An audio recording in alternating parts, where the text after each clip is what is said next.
y'all know all the X's and O's, man. I'm just sitting at home watching. I don't like to get into that because I don't believe the game is really decided on the field.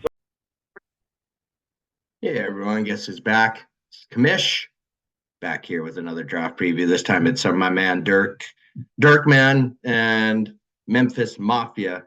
Really happy to have you in the league. You've always been pretty solid, dude, since I've been with you in playing in fantasy. So yeah, looking forward to it. You're Ian's brother, obviously. Ian's brother, obviously, Ian is Dumpstuff Fire. For those of you who don't know. And obviously, hopefully, you guys have a rivalry going in that division.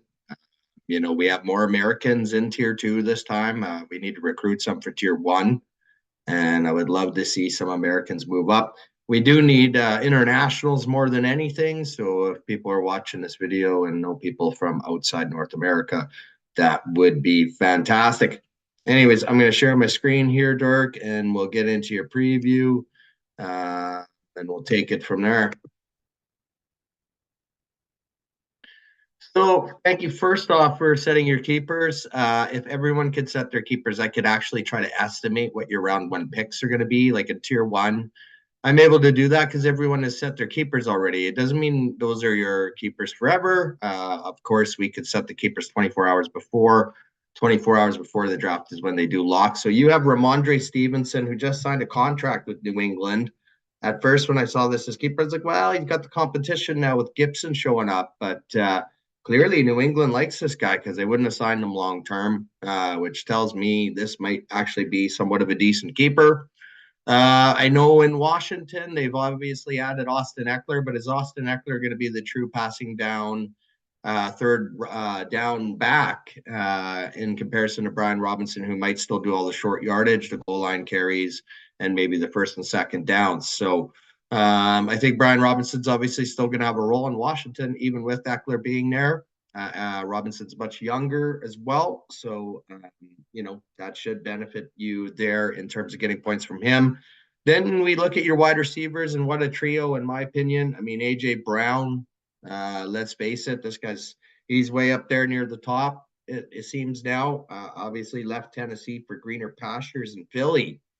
And I know Philly didn't do what they wanted to last year, but they're still a really great team. And you think A.J. Brown's going to put up big numbers. Drake London might finally have a quarterback that could throw him the football, I think, which would be huge for him and Atlanta, obviously, and for you. And then Mike Evans, Mr. Reliable. Obviously, Baker Mayfield showing up in Tampa Bay didn't affect what Mike Evans could still do on the field. Mike Evans seems to have had lots of poor quarterback play there in Tampa Bay over the years and still finds a way to produce.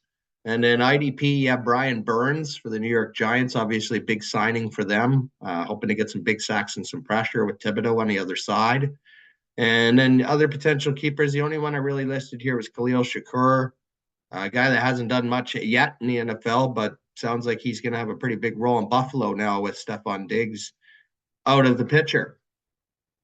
Your draft, this is where I think, and you potentially make the leap. Sorry, I forgot to change it from Robert there. You didn't have a controversial trade. My apologies.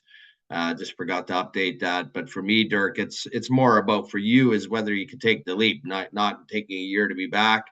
Why? Because you have 11 picks in the first 10. You have no 10th, but you have 3 in the 6th round, which is pretty awesome. You could probably nab your entire linebacking room there, or potentially really triple up on something, right? Maybe it's wide receiver depth, RWT depth. Your first pick is the 6th pick in round 1, so you do have a chance to get obviously a great player at pick 6. Obviously, finishing 14th last year wasn't the ideal spot for you to be in. And then rounds 11 to 20, we got 9 picks, no 15th. And then rounds 21 to 29, 9 picks, 2 25s and no 22nd.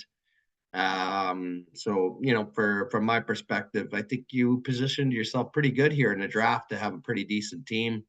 And that's why I think, potentially you could maybe make the leap this year. If you hit on those picks, right? Pick 6 is going to be critical.